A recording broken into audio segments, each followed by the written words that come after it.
Tsar and Luta are just in the middle of a spelling competition, and Tsar is just blasted by magic from Luta, and he's saying, "Oh bother," thought Tsar, dully picking himself up. "This isn't going to plan. I'm going to turn you green," grinned Luta, shooting blasts of magic at Tsar, who turned brilliantly green as he shot to the other side of the ring, trying not to scream as the blasts hit him like punches in the stomach. "And red, and yellow, and pink." As Tsar was blasted across the spelling ring, turning violently different colours, he felt more and more nauseous, and he struggled not to be sick in front of everyone. "Ah ha ha ha!" roared the cronies of Luta and the wizard children who Tsar had play tricked on and bossed about in the past. "You need to be taught a lesson," smiled Luta, "and I'm going to teach you a lesson you will never, ever forget." He advanced closer to Tsar, who was now doubled up in pain and groaning. "You're small now," said Luta, "but I shall make you smaller." He pointed his staff at Tsar and muttered a spell under his breath. S-H-R-I-N-K was the spell. Shrink. "Oh dear, not a shrinking spell," thought Tsar. "That's really painful. I'm already kind of on the small side anyway. I'd better bring out the sword." But he didn't have time before the magic screamed out at the end of Luta's staff, and not his scarf, his staff, and hit the double-up Tsar and lit him up at the edges as if he were a Tsar made out of stars. Tsar stifled a howl of pain as those stars set into a vice-like grip, and the pinch that began in his forehead spread across his entire body as the magic tightened and pinched and compressed and crushed him, as though he was wearing a suit of armour that was slowly squeezing shut like the closing of a fist. "Say I've won," shouted Luta, backing off to give Tsar a moment to give up the fight. "Surrender!" Tsar's mouth was squished out of shape by the shrinking process, but he managed to shout, "No, I won't!" Came up weirdly squeakily through the shrinking, squirming O of his lips.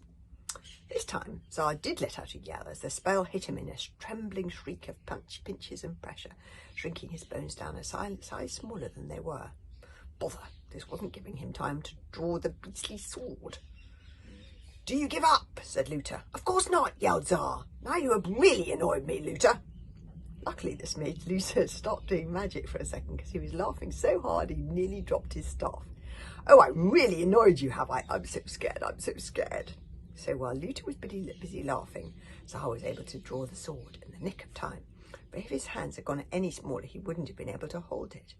But he could just about get his palm around the handle and get enough grip to pull it out of his belt. And it was a moment of triumph. Oh, good, that's nice for Tsar. Tsar drew this enchanted sword with the satisfying swishing sound that swords make. And as they heard it, the gaze of the onlookers turned from scorn to surprise and horror as they realised what that sword was made out of iron. Luta took a step backwards. "You can't bring an iron sword in here," spluttered Luta. "Where did you get that from, you lunatic?" "I broke into the warrior fort," lied Tsar boastfully, "and stole it from right under the warriors' snooty, posh little noses. And I can bring it in because it's a magic witch-killing sword. And as you will see, my magic, which has come in, can control it and enchant it." Luta shot an anxious bolt of magic at the approaching Tsar, and with one satisfying slice of the sword, Tsar cut it in half before it reached him. "Was that another shrinking spell, Luta?" jeered Tsar. "Better try another one, for I am coming closer." Then the fight began in earnest, with Luta shooting hot, quick magic bolts from his staff, and Tsar intercepting them and breaking them in half so they fell uselessly to the ground as fast as Luta could direct them towards Tsar. The sword felt as if it was coming alive, like a freshly caught salmon in Tsar's hand, and it was anticipating Luta's next move before he made it.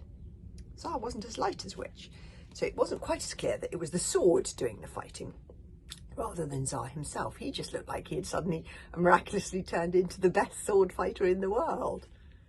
The crowd was now pointing in an admiring rather than mocking way as Tsar ran round the spinning ring, carving up Luta's spellbolt, shouting, "What have you got to say about my magic now, Luta?" and generally showing off. "It's working," thought Tsar joyfully. And it was every bit as exciting as he dreamed it could be. He could hear Heliotrope saying to Luta, "Wow, fighting with a sword is kind of cooler than with a staff, isn't it?" Well, I'm not sure that's true, but look, there he is fighting. He's chopping Luta's spelling staff it too. And Luta replying, "Do you think Tsar really is the boy of destiny?"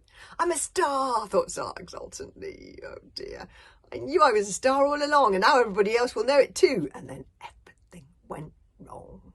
It was predictable. Suddenly, mysteriously, the enchanted sword began to drag Tsar rather too violently to the left and to the right. What's going on, thought Tsar. One moment it was as if he and the sword were one and the same, and he was in triumphant control of it. The next it felt worryingly as if the sword were trying to escape from him.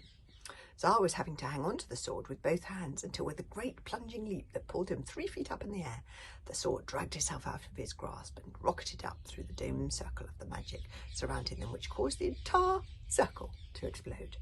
Boom! Boom! More like it. The force of the explosion sent magic ricocheting around the great hall in great, huge, violent blasts, ripping holes in the ceiling, and fireballs the size of pumpkins flew across the room. The enchanted sword, after exploding out of the magic circle, sailed up into the rafters of the ceiling of the main hall and disappeared in the direction of Tsar's room. When the smoke cleared, Tsar and Lucia had been thrown onto their backs and were lying on the floor, choking and coughing, and a great crack had opened up beneath Tsar's feet and split right across the floor of the room. "What is going on here?" The King Enchanter's voice was cold as ice. That's the sword leaving Tsar's hand. Oh my goodness, he's got a bit of explaining to do. The next chapter, chapter 9, is called Encanto, the King Enchanter. I'll see you then.